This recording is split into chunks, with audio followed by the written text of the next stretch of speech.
안녕하세요. 김태훈 목사입니다. 뚜벅뚜벅 메시지. 오늘은 신앙 질문 시리즈 15번째. 믿음이 식어질 때 어떻게 다시 회복하나? 믿음이 식어질 때 어떻게 다시 회복하나요?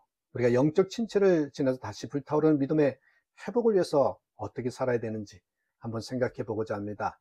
누구든지 믿음이 식어질 때가 있죠. 올라갈 때가 있으면 내려갈 때가 반드시 있어요.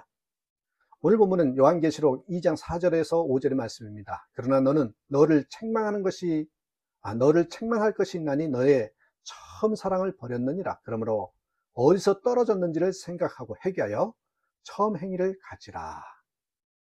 여러분, 예수 믿는 사람이라면 누구나 믿음의 침체의 과정을 겪습니다. 누구나 한 번쯤은 경험합니다. 기도가 잘 되지 않아요. 말씀을 읽어도 감동이 없어요. 예배가 습관처럼 느껴져요. 이런 느낌이 들 때가 없습니까? 기도가 잘 되지 않고 말씀을 읽어도 감동이 없고 예배가 습관처럼 느껴지는 것.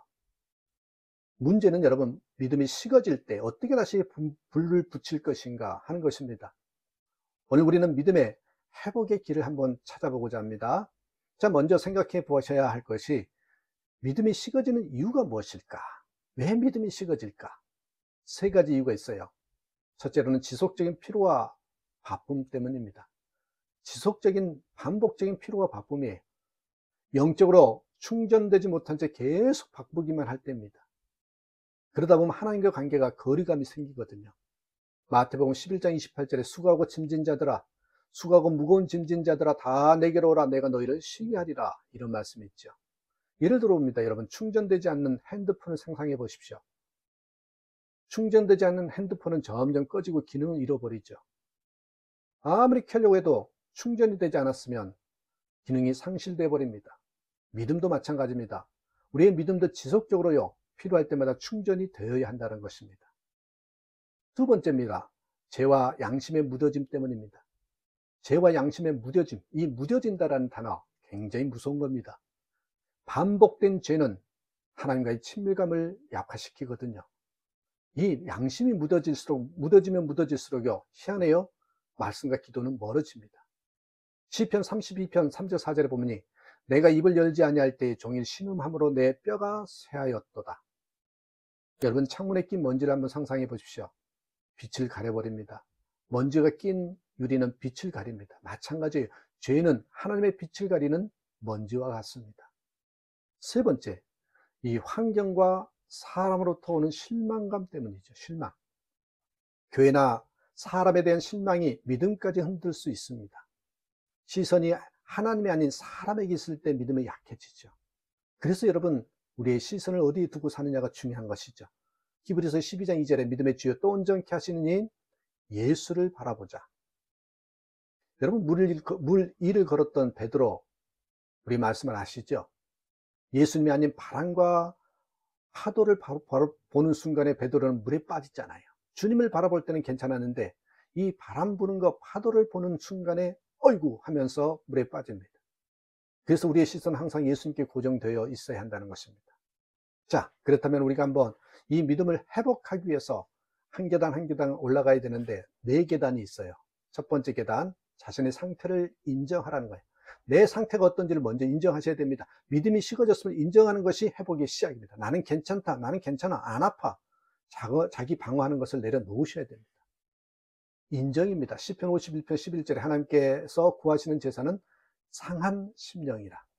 여러분, 병원에 가야 병이 치유가 되잖아요. 아픈 것을 인정하고 병원에 갈 때 치료가 시작됩니다. 영적 침체도 인정해야 회복이 됩니다. 두 번째 단계가 뭐냐? 계단이 바로 처음 사랑을 기억하라는 겁니다. 처음 하나님을 만났을 때 기도하고 찬양했던 그 감격을 한번 떠올려 보십시오. 그 사랑의 기억이요, 여러분, 작은 불씨가 돼요. 다시 시작되는 불씨가 되는 거예요. 예레미야 2장 2절에 내 청년 시절의 인애와 신혼 때의 사랑을 기억하노라. 여러분, 첫사랑의 편지 기억하십니까? 오래된 첫사랑의 편지를 다시 읽을 때 마음이 설레듯이 하나님과 첫 만남을 기억해보라, 이것입니다. 세 번째 단계가 여러분, 회개하고 돌이키라. 죄와 게으름을 인정하고 회개하는 것이 회복의 열쇠입니다. 회개는 단순한 후회가 아닌 방향 전환이란 거죠. 유턴하는 거. 맞아, 그쪽으로 갔더니 아니야. 그래서 얼른 방향을 유턴해 버리는 그게 회개랍니다. 사도행전 3장 19절에 그러므로 너희가 회개하고 돌이키라. 새롭게 되는 날이 이를 것이다. 돌아온 탕자 이야기 아시죠? 탕자는 돌이키는 순간 아버지의 품으로 다시 돌아갑니다. 돌이켰더니 결론은 아버지의 품이었다는 것입니다. 하나님은 회개하는 자를 기쁨으로 맞이하십니다. 돌아온 탕자를 맞이했던 아버지처럼.